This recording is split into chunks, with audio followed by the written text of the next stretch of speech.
साथियों नमस्कार, good evening. मेरे चैनल में आप सभी का स्वागत है।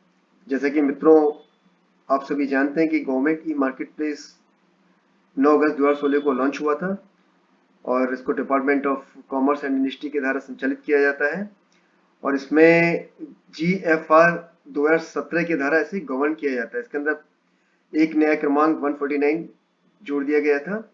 अब एक बहुत बड़ी खबर सामने आ रही है कि इसमें जो फाइनेंशियल रूल 2017 थे, इसमें बहुत सारा मेजर चेंजेस किए गए हैं, खास तौर से फाइनेंशियली, जिसके अंदर जो लिमिटेशन थी ऑलमोस्ट डबल कर दी गई है।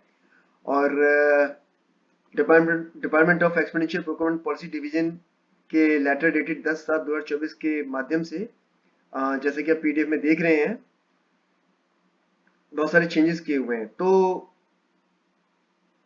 जैम के परिप्रेक्ष्य में जो रूल नंबर 149 लागू होता है, तो हम सीधा 149 की तरफ देखेंगे। ये हमारे सामने आ गया रूल 149। अभी तक क्या था कि इसमें विदाउट कंपैरिजन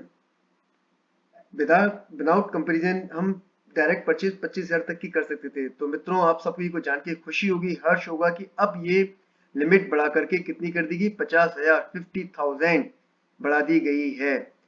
जो लिमिट विदाउट एनी कंपैरिजन 25,000 थी, वो कितनी कर दी गई है, 50,000 कर दी गई है। इसी तरीके से जो 25,000 से 5 लाख हुआ करती थी थ्रू कंपैरिजन, वो अब 50,000 से 10 लाख कर दी गई है।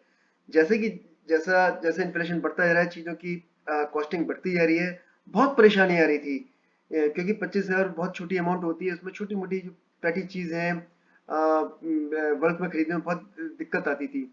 तो सरकार के द्वारा लिया गया ये बहुत बड़ा अच्छा कदम है और इससे रेलवे के सभी कर्मचारियों को, अधिकारियों को काम करने में भी आसानी होगी। अब आगे हम आकर देखते हैं इसमें कि 5 लाख से अभी तक क्या होता था, 5 लाख से ऊपर की जो परचेजिंग करनी होती थी, वो हमें थ्रू बिड करनी होती थी, through the supplier having lowest price meeting the requisite quality. Bid तो किसी के लिए भी कर सकते हैं, लेकिन कंपलसरी था 5 लाख से ऊपर के लिए, through the supplier having lowest price meeting the requisite quality specification and delivery period after mandatory opening bids using online bidding और reverse auction to provide on jam.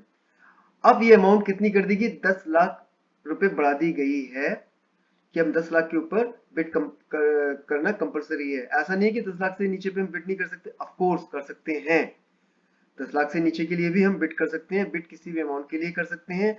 अगर कोई आइटम अवेलेबल नहीं है, कंपेरिजन नहीं है, जो हम चाहते हैं वो नहीं मिल रहा है, तो उसके लिए हम ऑफ कोर्स बिल्कुल बिड कर सकते हैं।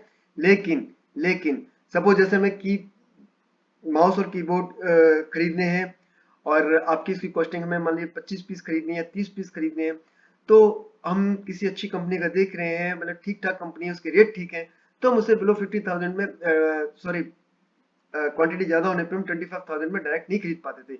लेकिन अब ये क्या है, ये पॉसिबल होगा कि हम 50,000 से अंडर में उस आइटम को थ्रू डायरेक्ट परचेज खरीद सकते हैं। इसी तरीके से 25,000 से ऊपर के लिए 25,000 से 5 लाख के लिए हमें कंपेरिजन करना पड़ता था, वो अब 50,000 से 10 लाख हो गई है। तो नो डाउट बहुत आसानी होगी फाइनेंशियल लिमिटेशन बढ़ाने से। इसमें सभी रेल कर्मचारियों ही नहीं बल्कि हमारे डिपार्टमेंट के अधिकारियों को, सभी को बहुत बहुत काम करने में आसानी होगी।